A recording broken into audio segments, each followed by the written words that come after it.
അല്ല ഈ സിനിമയിൽ പ്രത്യേകിച്ച് ചില ഒരു ആക്ടർ എന്നുള്ള സാധനം ഒരിക്കലും എഴുന്നേൽക്കുന്നില്ല. ഒരു മുള്ള എവിടെ ഇല്ല. മാത്രമേ ഉള്ളൂ. ചാക്കോച്ചനില്ല, പാർവതി ഇല്ല, ഫഹദ് ഇല്ല.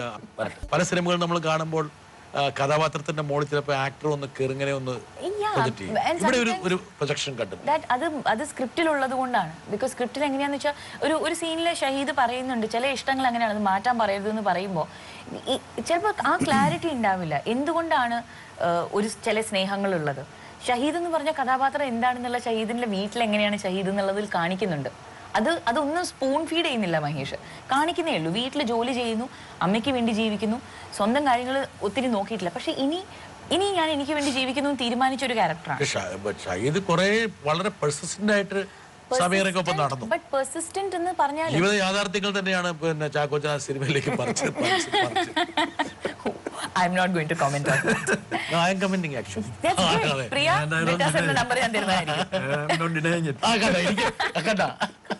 It's not me. ഇതാണ് ജീവിതത്തിലെ ജീവിത അനുഭവങ്ങളൊക്കെ സിനിമയിൽ ഒരു പാഠമാകുന്നു, അനുഭവമാകുന്നു. അത് ആക്ച്വലി ചാക്കോച്ചൻ എന്നോട് പറഞ്ഞിട്ടുണ്ട്, പല ഇന്റർവ്യൂസിലും പറഞ്ഞിട്ടുള്ള കാര്യമാണ്. നേഴ്സ് എന്ന് പറഞ്ഞിട്ടുള്ളതിൽ എങ്ങനെയാണ് കയറുന്നതെന്ന് ചോദിച്ചാൽ ഞാനും മഹേഷും നേഴ്സസിന്റെ ഇന്റർവ്യൂസും അല്ലെങ്കിൽ അവരെ പോയി കണ്ടിട്ടും നൈറ്റ് ഷിഫ്റ്റ് പോയൊക്കെ ചെയ്തു. പക്ഷെ ചാക്കോച്ചന് ലൈഫിൽ നിന്നാണ് ചാക്കോച്ചൻ എടുക്കുന്നത്.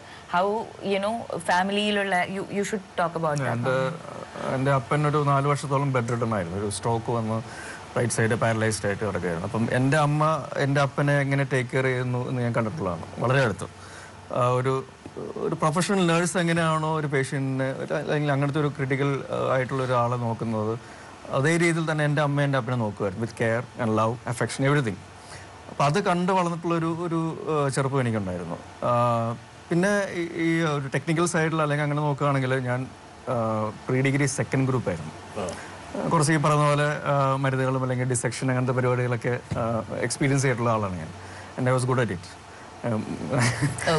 I love biology. ഞങ്ങൾ നോട്ട് ചെയ്തു.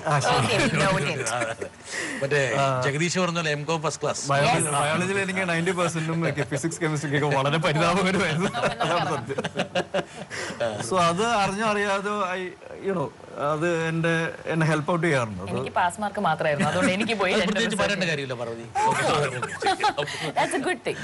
അപ്പൊ അങ്ങനെയാണ് ഞാൻ ഈ പറയുന്ന പോലെ പാവതി ചെയ്യുന്ന പോലെ അല്ലെങ്കിൽ അങ്ങനത്തെ ആക്ടേഴ്സ് ചെയ്യുന്ന പോലെ ഒരു പക്ക ഹോംവർക്ക് ചെയ്യാതെ എനിക്ക് എന്തെങ്കിലും ചെയ്യാൻ പറ്റുന്നുണ്ടെങ്കിൽ I get it from my life. പിന്നെ എന്നെ ഹെൽപ്പ് ഔട്ട് ചെയ്യുന്ന ഈ പറയുന്ന പോലെ ജിന്നിലുണ്ടായി depend on director and script writer. എന്നെ വിട്ടേക്ക്